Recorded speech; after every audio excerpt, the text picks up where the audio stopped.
Todo voo começa e termina aqui. Uma extensão de asfalto queimada por motores a jato e marcada com borracha. Mas nem todas as pistas são iguais. Uma das mais perigosas do mundo é a pista 35L, no aeroporto de Congonhas, no Brasil. É um aeroporto que podia apresentar uma surpresa num dado momento. Em julho de 2007, o voo 3054 da TAM se torna sua mais recente vítima. Desacelerar. Desacelerar. Impossível. A pista deixa 199 pessoas mortas. Ela será cuidadosamente examinada e terá sua história revista. Os investigadores precisam desesperadamente saber por que a pista 35L é tão perigosa antes que mais pessoas morram.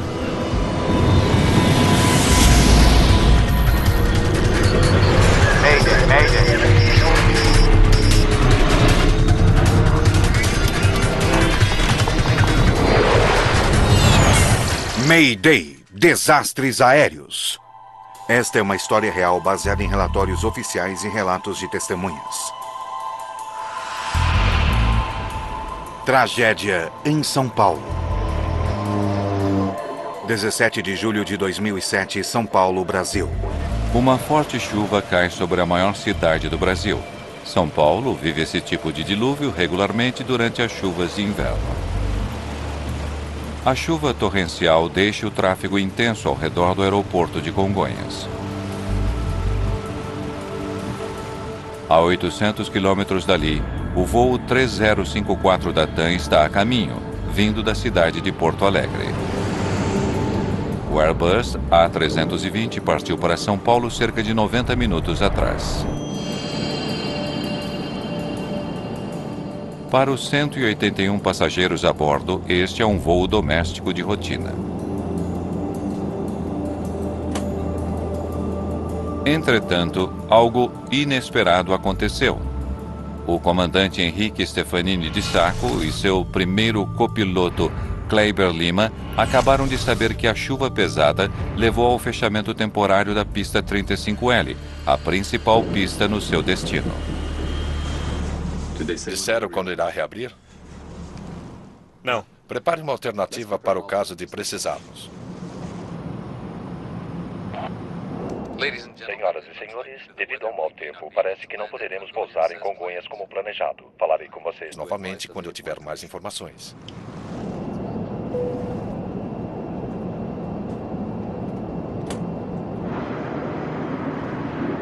O aeroporto de Congonhas é um dos mais movimentados do mundo. Aviões decolam e pousam aqui a cada 90 segundos, com um fluxo constante de pessoas e carga para os centros econômicos do país.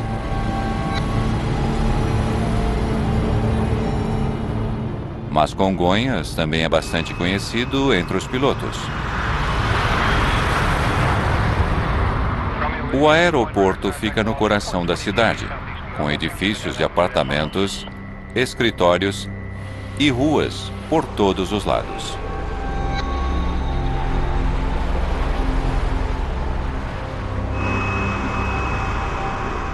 A pista 35L tem menos de 2.000 metros de comprimento, curta para grandes jatos.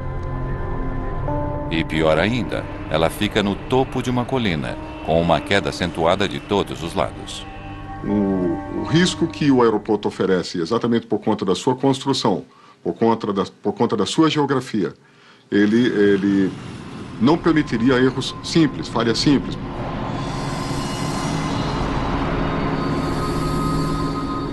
O comandante Carlos Camacho é o diretor de segurança de voo do Sindicato Nacional dos Aeronautas.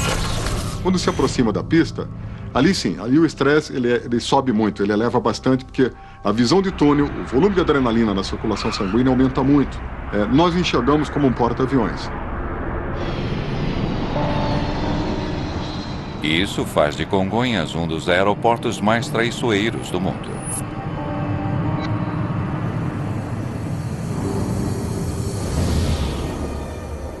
Na verdade, um avião de transporte da empresa Pantanal havia saído da pista fora de controle apenas um dia antes. E alguns meses atrás, um desastre foi evitado por pouco, quando um Boeing 737 derrapou até conseguir parar pouco antes do final da pista 35L.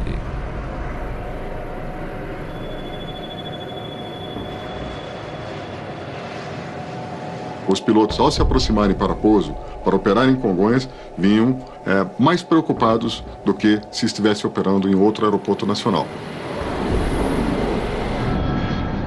O voo 3054 está em altitude de cruzeiro ao sul de São Paulo, quando a tripulação é informada de que a pista 35L foi reaberta. 3054, a 35L é a pista para o pouso. Não será preciso fazer um desvio. Senhoras e senhores, aqui é seu comandante. Tenho algumas boas notícias para vocês. A pista em Congonhas foi reaberta. Chegaremos como programado pouco antes das 7 da noite. O alívio dos passageiros não é compartilhado pelo piloto. Stefanini tem um desafio adicional neste voo. Lembre-se que temos apenas um reversor. Sim. Só o da esquerda. Ele terá de pousar em um dos aeroportos mais desafiadores do mundo, com uma possibilidade de frenagem menor do que a de costume. Um dos dois reversores de empuxo do Airbus não está funcionando. Eles são projetados para desacelerar a aeronave durante o pouso por meio da reversão dos motores. Fosse eu o piloto no dia daquele acidente, eu estaria deveras preocupado sabendo que um dos reversores da minha aeronave não estaria operando. TAM 3054, permissão para pouso na 35L. Stefanini irá pousar na notoriamente perigosa 35L. A pista está molhada e escorregadia, ventos de 3308 nós.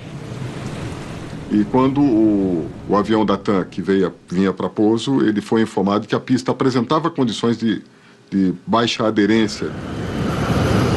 O Airbus está em fase final de aproximação. Ainda que o piloto automático pudesse levar o avião até a pista, o comandante decide assumir os controles. Pouso no modo manual. Ele quer usar a maior extensão de pista possível. Ele precisa de cada centímetro que conseguir dela. 35L. 35L. O grande problema que se apresentava era, após o toque da aeronave na pista, que os pilotos tinham que ter a certeza de que realmente conseguiriam parar o seu avião sobre a pista, os seus aviões sobre a pista. Os passageiros sabem apenas que em breve eles estarão pousando.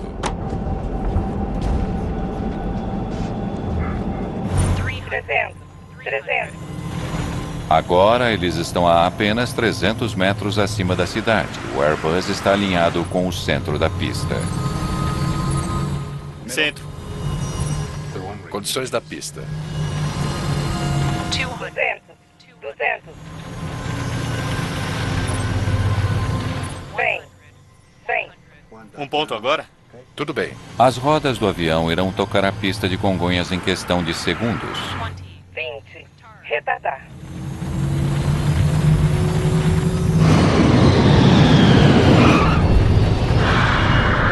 Mais importante é o ponto do toque da aeronave. Quando a aeronave toca no solo, é a partir dali que o grande conflito do pouso se instala. O comandante Stefanini usa a potência reversa para o único reversor que funcionava no A320. Ele tinha realmente que ser imediato nas suas ações. Tinha que comandar o reverso operacional, aquele motor que estava com o reverso bom, o mais rápido possível. Tinha que iniciar a desaceleração da aeronave. Mas a velocidade do avião não está diminuindo. Reversor número 1 apenas. A este ritmo, ele irá usar todos os 1.945 metros da pista em menos de 30 segundos.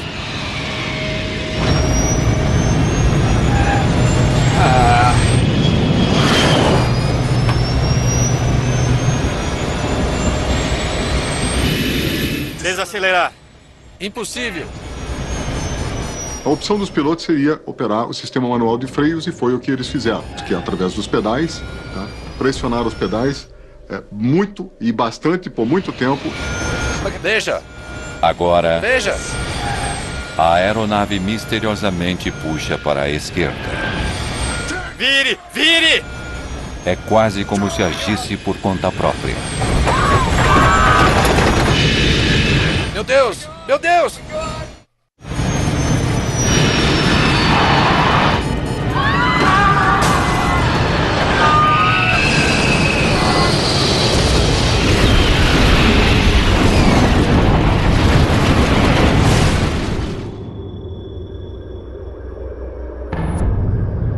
O voo 3054 atinge um edifício da TAM Linhas Aéreas e um posto de gasolina ao lado. Quase 200 bombeiros correm até o local e enfrentam um violento incêndio com combustível queimando a quase 1000 graus Celsius.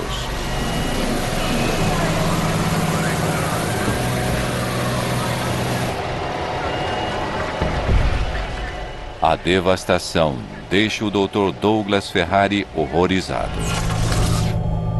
Essa explosão, ela espalhou um fogo na área.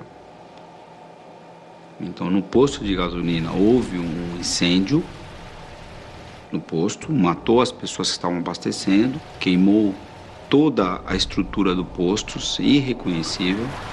Ele esperava tratar dos sobreviventes, mas agora ele teme que estejam todos mortos. Nós tínhamos 3, 4 carros incendiando e nesses carros eu vi uma mãe com uma criança morta. O avião inteiro está envolto em chamas. Há pouca esperança para qualquer um dentro dele. Mas havia outro perigo. Enormes quantidades de combustível nos tanques de armazenamento abaixo do posto de gasolina poderiam explodir a qualquer momento. Quando o avião bateu, ele quebrou as asas e ele jogou combustível para toda a região, o local. E havia um risco, naquele momento, de uma explosão do posto de gasolina. As equipes de resgate esperam conseguir salvar as pessoas no edifício da TAM, mas com o fogo fora de controle, eles terão de agir rapidamente.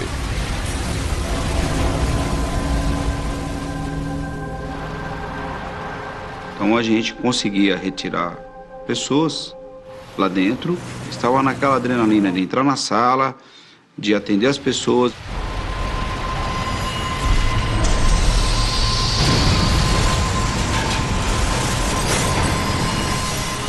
O Dr. Ferrari faz uma descoberta sombria dentro dos escritórios da TAM.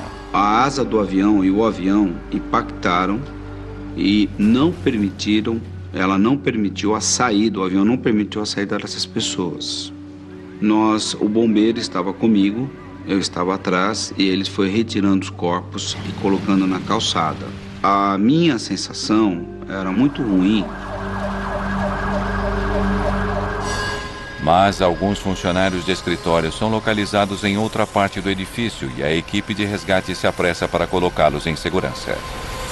Do lado direito da asa, salvaram muito mais de 10 pessoas. Quase 20 pessoas saíram dali daquele prédio, correram. Na aeronave não houve sobreviventes. 199 pessoas estão mortas, incluindo uma dúzia de pessoas no posto de gasolina e no edifício da TAM. É o pior acidente de aviação na história da América do Sul. As caixas pretas não vão durar muito tempo naquele calor. O tenente-coronel Fernando Camargo é investigador de acidentes da CENIPA, a agência de segurança de aviação do país. Em aeronaves modernas, os gravadores são o núcleo de qualquer investigação.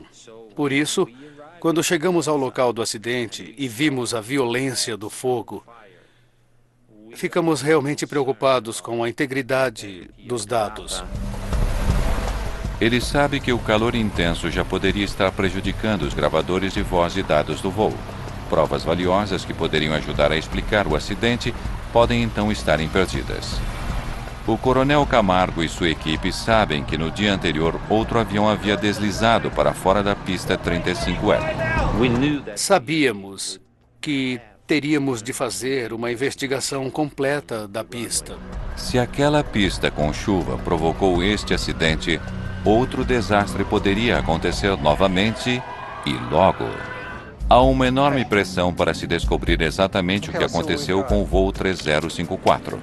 Eu sabia que havia um vídeo do sistema de vigilância. Esse é o momento do acidente, deve ser ele. O sistema de vigilância do aeroporto havia registrado o Airbus acelerando em direção ao final da pista. Este vídeo poderia responder inúmeras questões. Vamos ver de novo, por favor. Mas a colisão com o edifício havia ocorrido fora do alcance das câmeras. Podemos ver isso de um ângulo diferente? Ainda que o vídeo não mostre a colisão, ele poderia conter pistas importantes. Você tem o registro de pouso de outros A320? Tudo bem, vamos ver de novo. Nós comparamos o tempo gasto por cada avião. 7, 8, 9 segundos. Em um pouso normal, a aeronave levaria algo em torno de 9 segundos para passar por esta câmera. Muito bem, agora o avião do acidente, por favor. E o avião que sofreu o acidente levou 3 segundos. 3 segundos? Aquilo nos deixou um tanto intrigados. Por que o avião do acidente estava 3 vezes mais rápido do que os outros A320 em pousos normais? 4 horas após o acidente, os bombeiros ainda lutam para combater a violência do fogo. O fogo era intenso, com muito combustível que o mantinha queimando. Camargo está desesperado para conseguir acesso à seção da cauda, onde estão as 2 caixas pretas. Eles concentraram seus esforços na parte de trás da aeronave. Finalmente, os bombeiros controlam as chamas o suficiente para apanhar os gravadores. Mas pode ser tarde demais. Elas podem resistir ao fogo até uma determinada temperatura. Depois disso, não há garantia de que os dados serão preservados. Os gravadores serão enviados a Washington para serem examinados pelo Conselho Nacional de Segurança nos Transportes.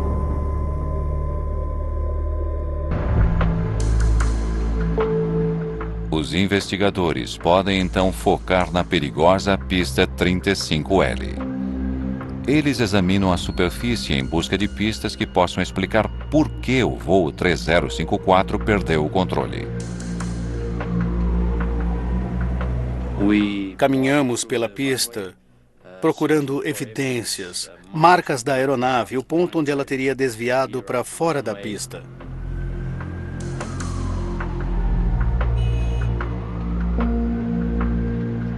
Ainda está molhada. A água formou poças, o que não deveria acontecer em uma pista moderna. Essa lâmina d'água, ela em contato com o trem de pouso, com o pneu, ela pode criar aquilo que nós chamamos de hidroplanagem ou aquaplanagem, como queira. E esse é um inconveniente, porque naquele momento o piloto terá pouca ou nenhuma controlabilidade da sua aeronave. Camargo e sua equipe se perguntam por que existe água acumulada na pista.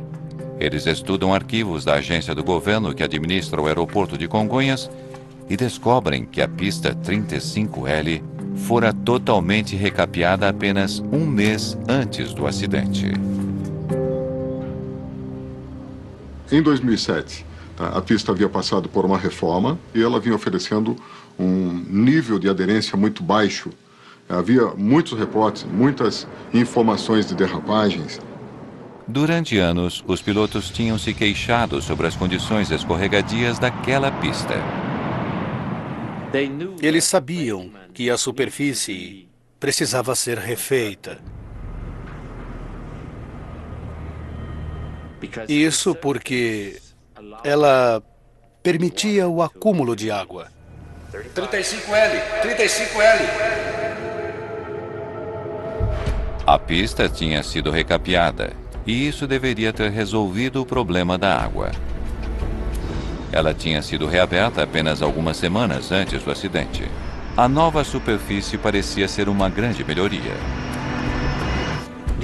O aeroporto tinha operado por cerca de um mês, com tempo seco, sem problema algum. E então, 3 dias antes do acidente, houve chuva pesada.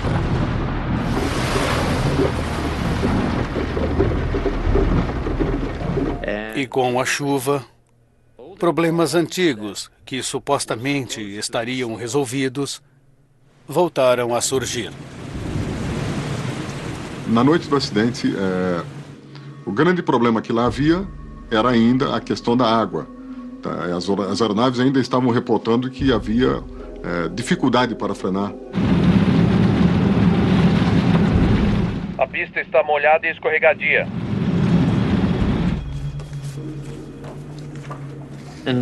Em tese, não havia mais depressões na pista que permitissem o acúmulo de água. Então, o que poderia estar causando aquele acúmulo de água? Ele descobre que os trabalhos de reparação não incluíam um recurso crítico de segurança. As ranhuras seriam feitas em uma data posterior. Não é de admirar que esteja molhada. Sulcos especiais levam a água para fora da pista. Sem eles, a água da chuva forma poças. E essa reforma, ela ainda carecia de amadurecimento da pista.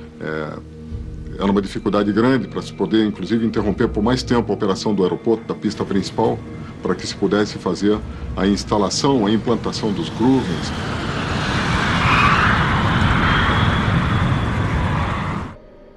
Aumentam as evidências sobre o fato de a superfície comprometida da pista 35L ter tido um papel crucial no pior acidente de avião do Brasil.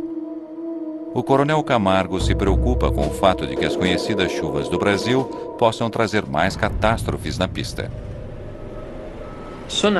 Logo após o acidente, nós recomendamos a suspensão das operações das aeronaves regulares em condições de chuva. As autoridades do aeroporto cumprem a determinação, fechando a pista 35L até que respostas sejam encontradas. Mas a principal pista em um dos aeroportos mais movimentados do mundo não pode permanecer fechada por muito tempo. É preciso descobrir o que provocou este acidente, o mais rápido possível. O foco se volta para os reversores de empuxo do A320.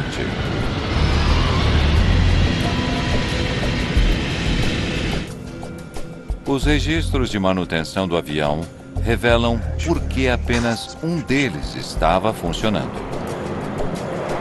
4 dias antes do acidente, mecânicos haviam desativado o reversor de empuxo do motor direito para manutenção de rotina.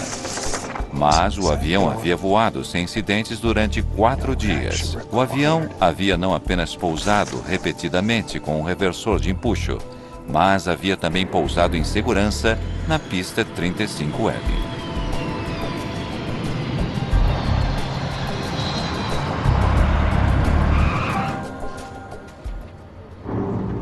Este avião pousou na mesma pista naquele dia com os mesmos problemas. Ele tinha apenas um reversor de empuxo, apenas um reversor. Pousou sem qualquer tipo de problemas. Então, por que essa aterrissagem teria terminado em desastre?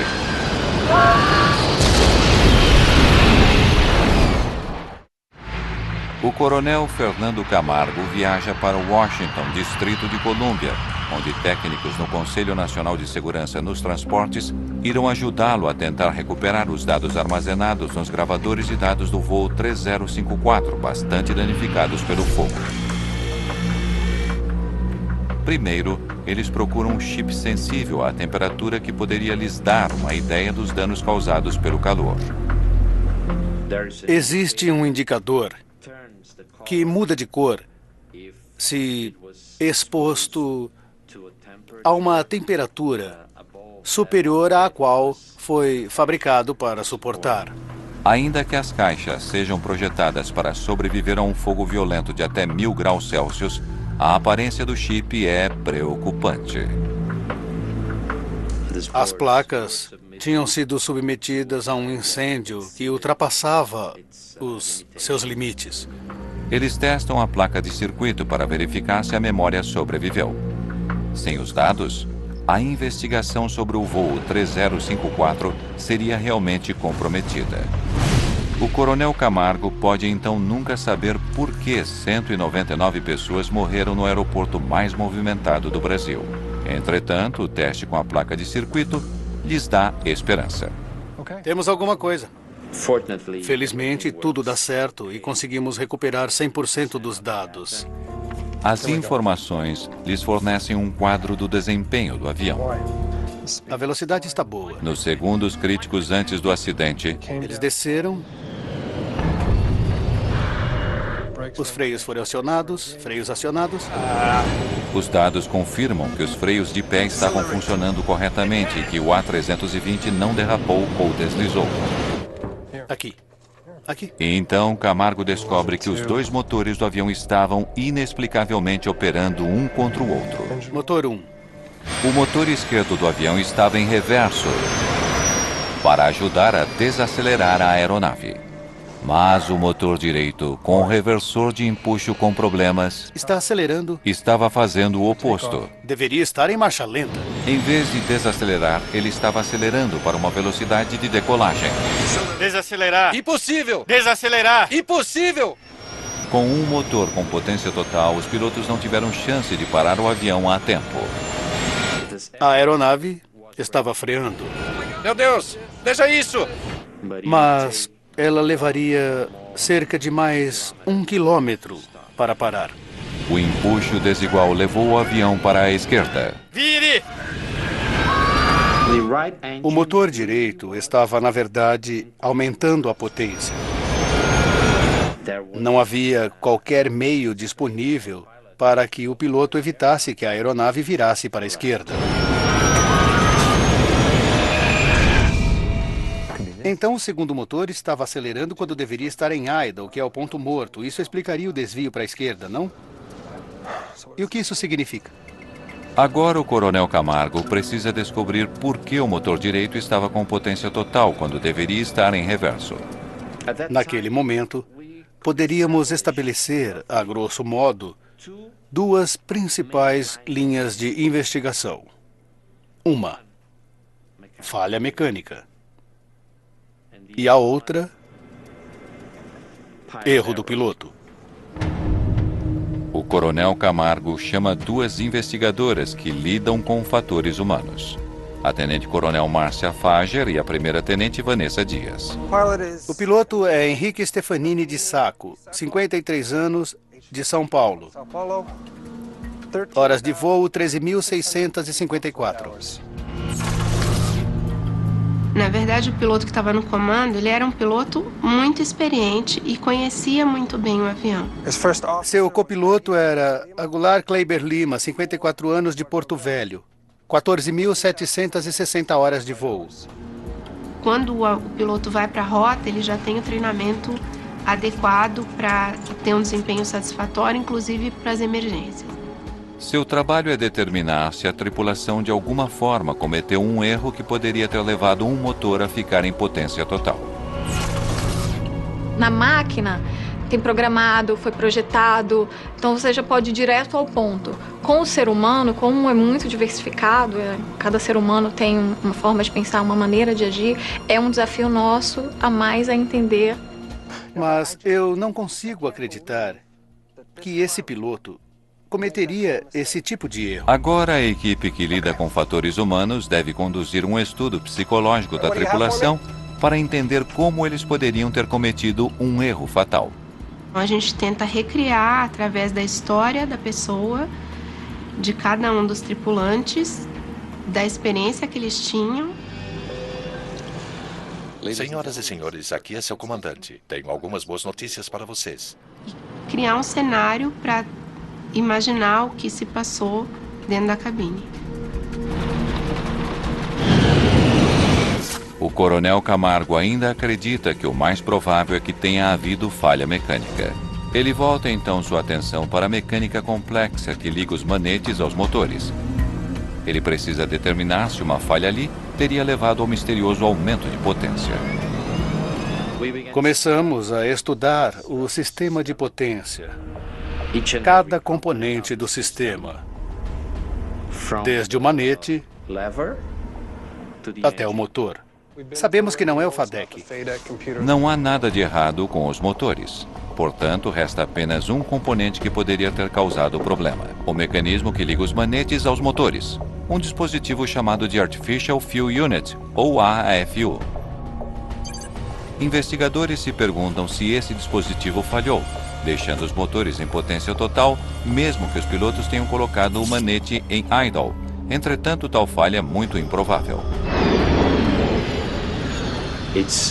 É realmente uma possibilidade remota. Em 400 mil horas de voo, teríamos apenas uma ocorrência como essa. Ainda assim, ele precisa excluir o AFU como possível causa do acidente.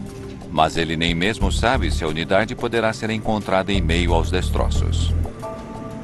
Computadores, todos os equipamentos, tudo havia desaparecido. Felizmente, uma das poucas peças que sobreviveram ao incêndio é a peça que os investigadores precisam: o AFU. Ele é enviado para um laboratório especializado capaz de fazer a varredura do metal em busca de marcas microscópicas. Ele havia sido danificado de uma forma que ainda nos permitia trabalhar com ele e, portanto, verificar algumas coisas.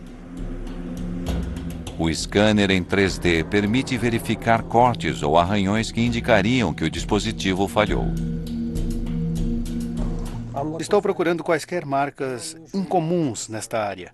Se conseguíssemos descobrir qualquer marca, qualquer prova da posição desta engrenagem, poderíamos verificar o manete e descobrir a posição real do manete de potência. Mas não encontram qualquer evidência de que o AFU tenha funcionado de forma incorreta. Tudo bem, embale isso e vamos para casa. Não encontramos nada. Nenhuma marca, nenhuma evidência. O coronel Camargo conclui que não houve falha mecânica na configuração errônea do motor direito. Ele tem de supor que, por algum motivo, a tripulação deixou o manete direito em potência total depois de pousar o Airbus. Vire! Vire! Meu Deus! Vire! Vire! Vire! Vire! Em São Paulo, a equipe que lida com fatores humanos se volta para o gravador de vozes da cabine, ou CVR. Eles precisam entender o estado mental dos pilotos quando se aproximavam de São Paulo na noite do acidente. Através das informações do CVR, nós podemos ter uma noção de como era a dinâmica da tripulação. Eles constatam que o comandante Stefanini estava bastante preocupado com as condições da pista. Pergunte a ele sobre a chuva, condições da pista, se a pista está escorregadia. Tem aproximação final. 2 quilômetros de distância. Poderia confirmar condições? A pista está molhada e escorregadia. Molhada e escorregadia. Então o piloto vem para o pouso já tenso. Se ele encontra uma situação que é mais crítica do que o normal, com relação à chuva, a pista está escorregadia, essa tensão pode afetar a percepção daquele piloto, a atenção. 35L, 35L. Ao que parece, então, a ansiedade de Stefanini sobre a pista 35L e não a pista em si foi a principal causa deste acidente. Camargo agora se concentra nas ações da tripulação. Acho que está pronto, senhor. Obrigado. Eles precisam entender como os manetes foram usados antes do acidente. Usando o gravador de dados do voo, os investigadores focam primeiro no pouso anterior àquele em Congonhas. Descobrimos que o mesmo piloto, o comandante, fora quem pilotava e fizera o pouso anterior, e em Congonhas. Primeiro, como eles pousaram em Porto Alegre. Muito bem. Os 2 manetes à frente durante a aproximação. Eles descobrem que durante o pouso anterior em Porto Alegre, o comandante Stefanini puxou os 2 manetes. procedimento correto para pousar com apenas um reversor. E agora ambos os manetes em reverso. No momento do acidente, o procedimento correto era o piloto colocar os dois manetes em idle e então os dois em reverso, como se não houvesse problema algum com os reversores. Eles estabelecem que no dia do acidente, o comandante Stefanini tinha efetuado o procedimento correto para pouso com apenas um reversor. Sem reversor número 2. Freios automáticos ativados. Velocidade diminuindo. Aquilo realmente me intrigou, porque o comandante conhecia o procedimento. Ele seguira o procedimento correto horas antes, durante o pouso anterior. Então, o que ele teria feito de forma diferente 2h30 mais tarde em São Paulo? Agora, Congonhas. Manete esquerdo em idle. Os dados mostram que o comandante Stefanini lidou com os manetes Em seguida em reverso. de forma muito diferente em seu pouso em São Paulo. 20, retardar. Em vez de puxar ambos os manetes, ele colocou apenas o motor esquerdo em idle, deixando o da direita em potência total.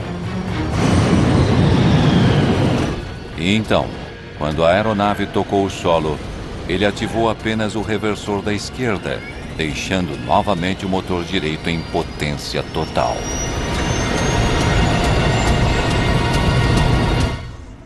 Isso é muito diferente. Eu não entendi.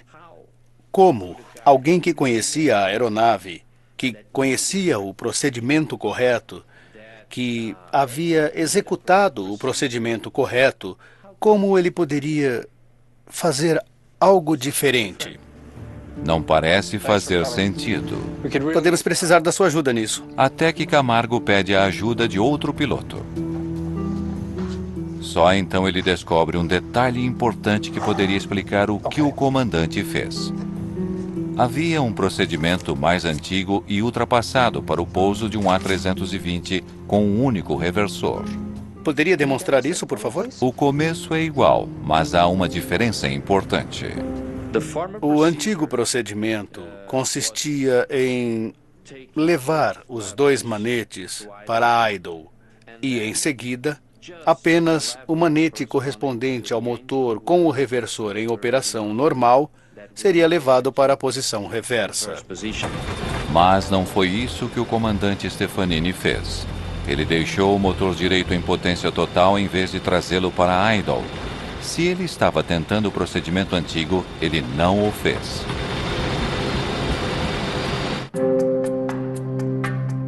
Os investigadores verificam que o comandante Stefanini não fora o primeiro piloto a cometer tal erro. Vários acidentes tinham acontecido ao redor do mundo, e a causa era idêntica. Pilotos lidando de forma incorreta com o procedimento de pouso no caso de um reversor fora de operação, levando inadvertidamente um manete em potência total. Aquele antigo procedimento tinha levado pilotos ao erro. A Airbus finalmente alterou o procedimento para reduzir precisamente o risco daquele erro. O fabricante mudou o procedimento e determinou que ambas as manetes de aceleração dos motores viriam juntas para a posição idle, para a posição marcha lenta, e em seguida, após o toque, ambas viriam para a posição reversa. O comandante Stefanini estava familiarizado com o procedimento novo e com o antigo para pouso com reversor com problema. Ao que parece então, no voo 3054 é que ele pode ter tentado usar o antigo procedimento. A pergunta dos investigadores é: por quê?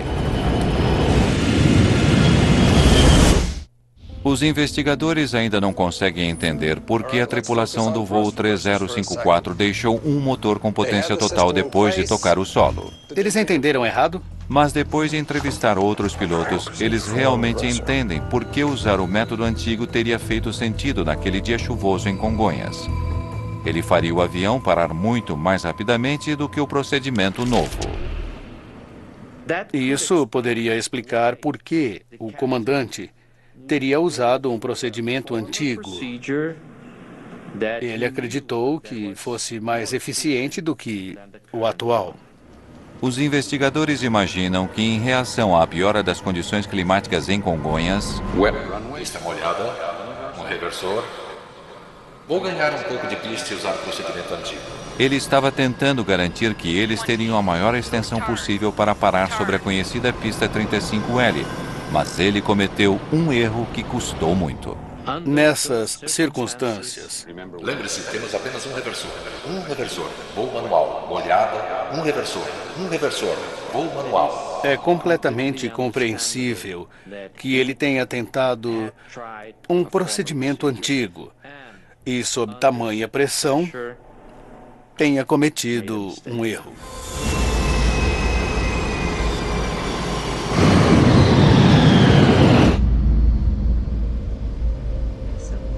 A primeira-tenente Vanessa Dias recria os momentos finais do voo em um simulador. Motor 1 em idle, motor 2 permanece para a decolagem. Ela percebe que, em um cockpit escuro, teria sido difícil ver a posição dos manetes. Motor 1 em reverso, não toque o número 2. Freios.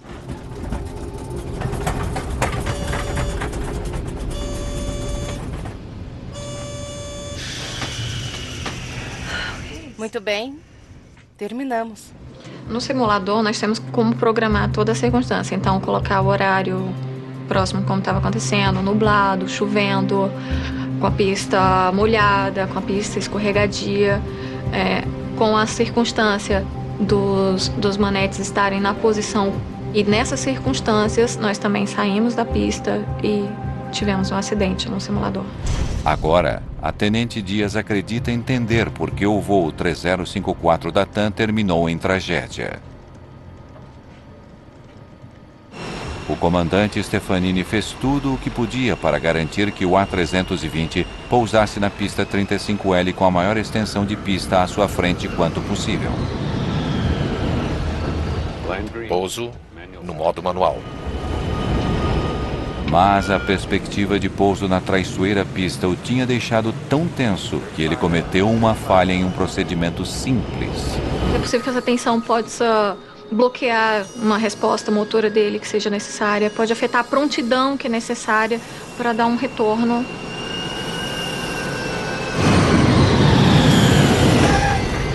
Não houve nenhum alarme para alertá-los de que um motor estava acelerando, enquanto o outro estava em reverso.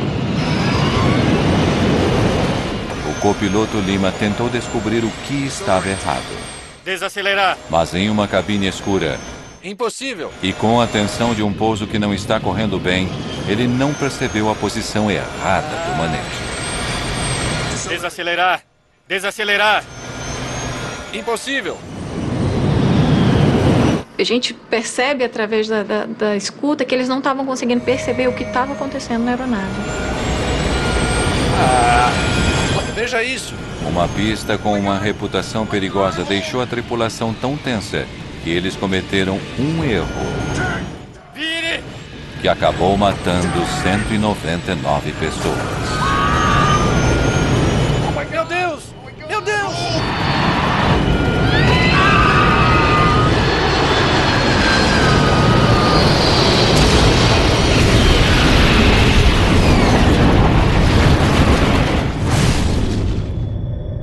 Desde o acidente com o voo 3054, as pistas em Congonhas receberam ranhuras e são inspecionadas regularmente.